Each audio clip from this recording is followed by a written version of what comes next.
Hey everybody, Joe Joseph here for thedailysheeple.com, and this is your news shot. Well, the Free Thought Project has a great peace lawsuit. Threatens to destroy the DNC for election rigging. That's right. And consequently, there's a mainstream media blackout over this lawsuit. And so, this is a big surprise, of course, that the mainstream media wouldn't be, covering the fact that there might be a lawsuit against the DNC. I wonder what it could be for. Well, let's check it out. Attorney Colin O'Brien says this seems like an important case. He implored this to an apathetic American corporate press discussing a class action lawsuit against the Democratic National Committee with LifeZet this week, saying that this is as important as you can get.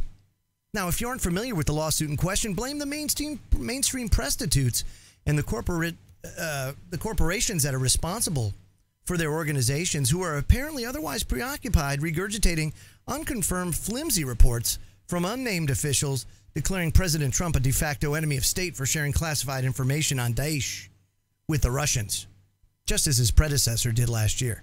And of course, I'm not condoning President Trump and anything that he does, because that's not my guy. Hillary Clinton's not my gal. And what they've done in certain areas is totally and completely do away with any sort of trust, if you ask me, that people have put in them. I mean, instantaneously. Obama did it right out of the gate. Trump did it right out of the gate. Now listen to this. It says, to wit, Jared Beck, lead attorney in the case, lamented that the mainstream media blackout and actually told Redacted Tonight's Lee Camp. The same outlets plastered headlines during the cases of O.J. Simpson, of Casey Anthony, and George Zimmerman. A logical comparison, given the potential for suit to shred the Democratic establishment. Now, attorneys for supporters of Bernie Sanders in the 2016 election brought this class action suit against former DNC chair Debbie Wasserman Schultz and the DNC over allegations of fraud.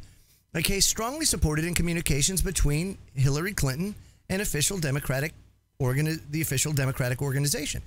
Now, these things have been brought to light with the leaks provided by that of Seth Rich, which we've seen here recently. Kim.com come out and say, hey, look, he talked to me. I was the one that put him in touch with WikiLeaks. This is the guy.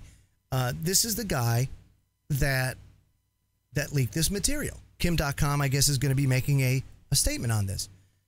And as a result, people have, of course, rightfully so, they should be pissed. This is something that independent media has been screaming from the mountaintops for a very long time. Why?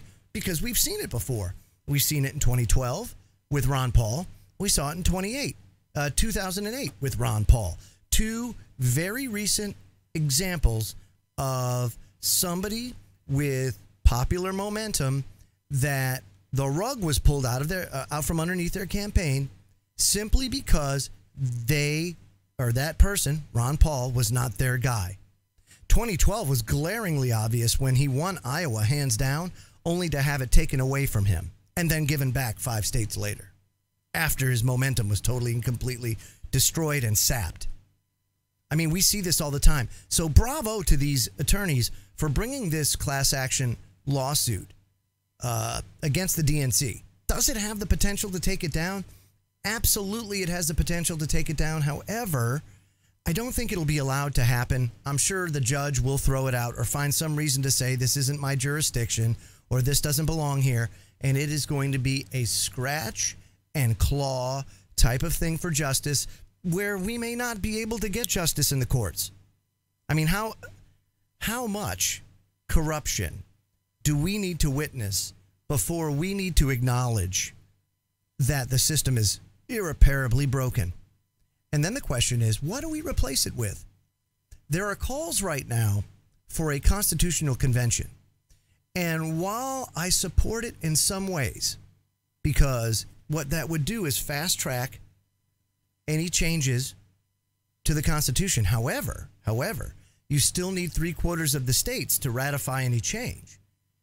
It opens the door to changing the entire Constitution, not just an amendment, but the entire thing.